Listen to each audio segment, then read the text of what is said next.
Breaking news: former President Donald Trump has announced a new task force aimed at tackling what he calls anti-Christian bias in America. But what does this really mean for religious freedom, politics, and everyday Americans? Is this a game changer or just another political move? Stay with us as we break down the facts, the controversy, and the implications.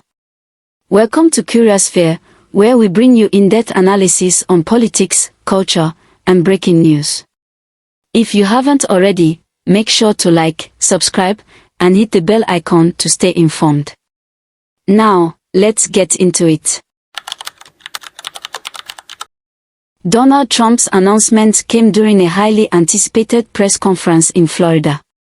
With his signature bravado, he declared that Christianity in America is under attack like never before, and that it's time to stand up and fight back. His exact words: religious liberty, part of the bedrock of American life, and today we must protect the fundamental freedom with absolute devotion. We must stand strong, just like generations of Americans have done on the battlefields all around the world. Feet away from the magnificent rotunda, another statue watches over visitors to the Capitol. George Washington, the founder of our country, often called for Americans to join together in prayer, very often. And more than 2 centuries later, this morning, we heed President Washington's wisdom and follow in his mighty footsteps. He was a strong man and of great religious strength. The stories of legends like Washington, Winthrop, and Williams remind us that without faith in God, there would be no American story. Every citizen should be proud of this exceptional heritage. We have an unbelievable heritage, and we have to use that and make life better for everyone. That's why as we approach the 25th times 10 anniversary, think of that, 250. For far too long, the radical left has tried to erase faith from our great nation. But not on my watch. We are launching the Anti-Christian Bias Task Force to protect religious liberty, defend our churches, and stand against discrimination toward Christians. The crowd erupted in applause, but the reactions across America, not so unanimous. So, what exactly is this task force? According to Trump's team, it will focus on 3 key areas. 1. Investigating cases of anti-Christian discrimination, schools, workplaces, and public spaces where Christians feel they are being unfairly treated.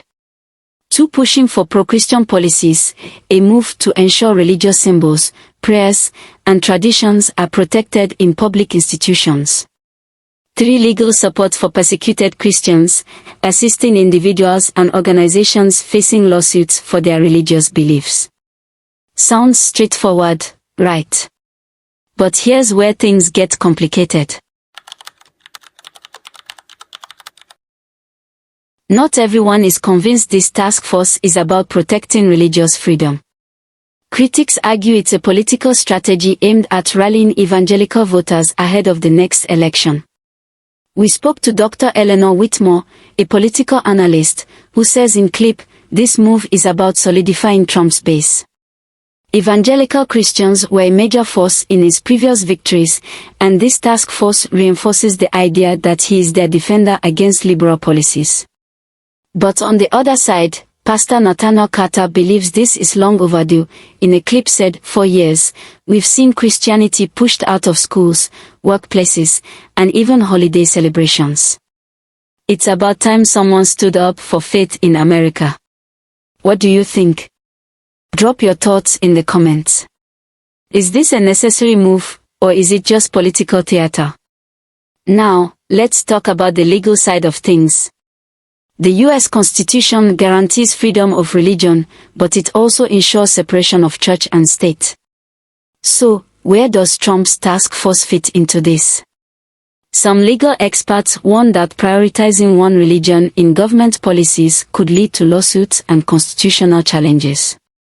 Meanwhile, activists argue that this could marginalize non-Christian faiths and secular citizens. One major legal challenge already brewing. The Christian symbols in public spaces debate. Will this task force push for nativity scenes and crosses on government property? And if so, what about symbols from other religions?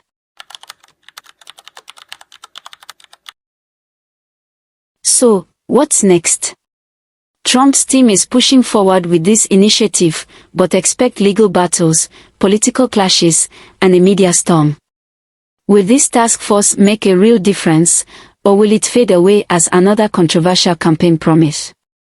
One thing is for sure, this debate is far from over. Before you go, tell us, do you support Trump's anti-Christian bias task force? Let us know in the comments. And don't forget to like, subscribe, and hit the notification bell so you never miss an update on the biggest stories shaping our world.